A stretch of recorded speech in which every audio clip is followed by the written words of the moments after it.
Hi guys, this is Avinash Sharma और इस session में हम डिस्कस करेंगे string underscore 8GG means string aggregate function in SQL server. String aggregate function ये आपकी SQL सर्वर के अंदर रो के अंदर जो स्ट्रिंग होती है उसको कनकटेनेट करता है, यानी कि ज्वाइन करता है। मल्टीपल रो को की वैल्यू को एक सिंगल वैल्यू में ज्वाइन करता है और इसके साथ में आप एक सेपरेटर यूज़ कर सकते हैं, जैसे कि आपका हाइफन है, अंडरस्कोर है, या आप कॉमा यूज़ कर सकते हैं। तो जैसे कि आप सिंटेक्स में देख सकते हैं यहाँ पर string AG expression separator then order clause. जो ऑर्डर क्लॉज है आप देखते हैं ये आपका स्क्वायर ब्रैकेट में, इसका मतलब ये ऑप्शनल है। सो चेक करते हैं एक्सप्रेशन के अंदर ये हमारा इसका टाइप कुछ भी हो सकता है और ये जो वैल्यू कन्वर्ट होती है ये आपका वेर कैर या एन वेर कैर में हो सकती है। देन सेपरेटर के अंदर आप कॉमा हाइफन या कोई स्पेशल कैरेक्टर भी आप यूज़ कर सकते हैं। ऑर्डर क्लॉज ये ऑप्शनल है। Then order by expression list. So हम इसको प्रैक्टिकल के साथ चेक करेंगे और अब स्ट्रिंग एग्रीगेट का प्रैक्टिकल करते हैं। हमारे पास एक टेबल है, डेटा चेक करते हैं। इसके अंदर आपका first name, last name, mail, country, age. अब सपोज हमारी जो आपका फर्स्ट नेम है मल्टीपल रो है और इनकी वैल्यू को हमें एक सिंगल वैल्यू में हमें डिस्प्ले करना है with separate. So select then expression column name and then comma और second parameter separate, say hyphen then list from employee। Check करते हैं।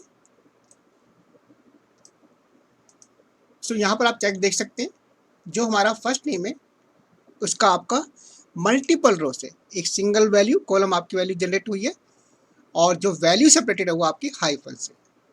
सो इसी तरह से आप मेल, सपोज आपको मेल का है तो then same mail list.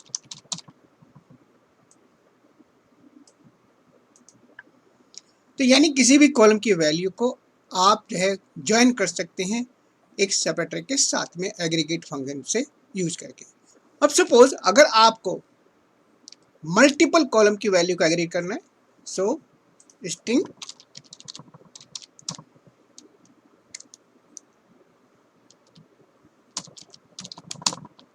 Then first name comma hyphen as list first name. Check करते हैं। तो आप जैसे यहाँ पर हमारे पास दो कॉलम जनरेट हो, यानी कि आपका पहले का फर्स्ट नेम की लिस्ट है और सेकंड में मेल की। तो इस तरह से हम एग्रीगेट फंक्शन को यूज करके मल्टीपल रो से एक सिंगल वैल्यू कॉलम को जनरेट कर सकते हैं। अब सपोज जो वैल्यू हमने ज्वाइन की है उसको एक ऑर्डर में, यानी कि शॉर्टिंग ऑर्डर में, असेंडिंग या डिसेंडिंग ऑर्डर में इसको डिस्प्ले करना है। सो जैसे हमारा लिस्ट नेम है आपका लॉरेंस है, गैल्बिट है। सो इस तरह से हम इसको अल्फ़ाबेटिक ऑर्डर में हम इसको शॉर्ट कर सकते हैं। सो उसके लिए ऑप्शन होता है ऑर्डर क्लॉज। ये ऑप्शनल होता है लेकिन शॉर्टिंग के लिए आप इसको यूज कर सकते हैं। सो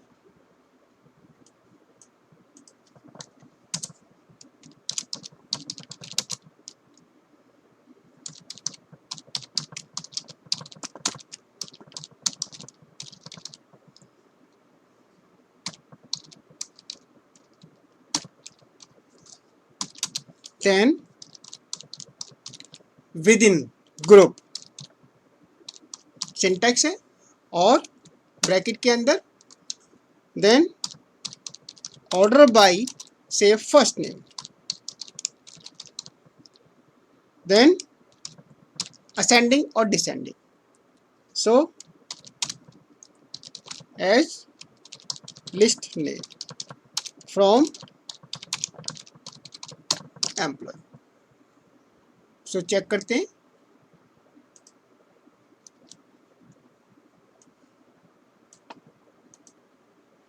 तो जैसे कि आप देख सकते हैं जो हमारा नेम है वो हमारा असेंडिंग ऑर्डर में शॉर्ट होने के बाद में यहाँ पर आपका ज्वाइन होता है। सो पहले ग्रुपिंग होती है मेमोरी के अंदर, फिर आपका वो डेटा को शोर कर। अब सपोज हमें कंट्री के हिसाब से यानी कंट्री वाइज हमें फर्स्ट नेम को कन्केट करना है या आपको ईमेल को कन्केट करना है। सो इसके लिए यहाँ पर हम ग्रुप बाय यूज कर सकते हैं। From employ then